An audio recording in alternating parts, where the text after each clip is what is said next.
I believe it's time for Scott Crothers and Stifel Nicholas. Good morning, Scott Crothers and Stifel Nicholas. Good morning, McGraw. All right, yesterday it was a wild ride with all of the news coming out, and we finished up positive for the day. What was the story?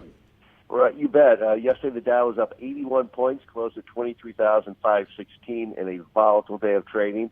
We were down 80 points early in the day, but talk of tax reform and the nomination of Jerome Powell to lead the Federal Reserve in 2018 helped the market go higher.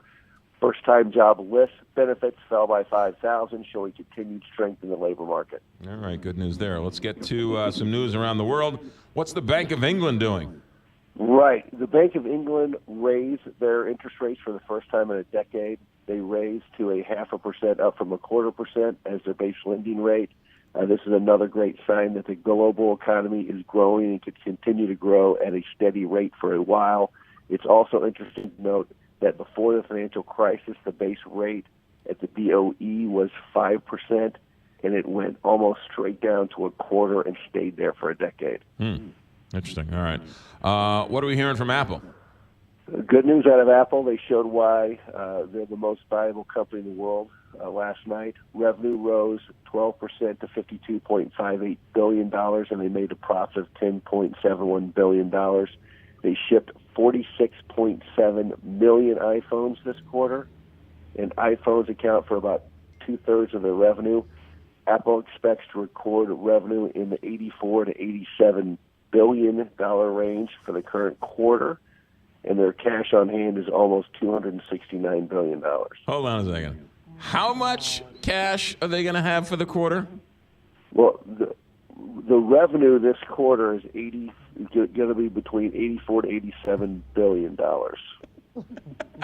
84, 87, in that 84 to 87 billion range. Yeah, that's it. Wow. That, a couple of those bucks are mine, by the way, because I got the new iPhone 8. Yeah, that's some money there. All right, Apple.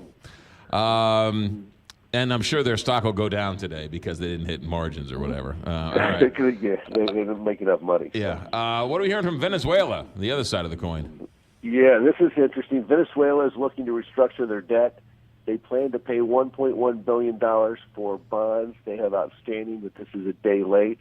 And after this payment, they will be asking for voluntary restructuring from their bondholders. Venezuela has about $150 billion in bond obligations that they cannot pay, and they also are forbidden to work with the U.S. on restructuring, so they are in a big predicament. It will take time, but it looks very dire for Venezuela's finances right now. All right, that's interesting. All right, markets today after all this volatility and all this talk. Well, today the Dow looks up 50 points. Apple will help the Dow higher initially.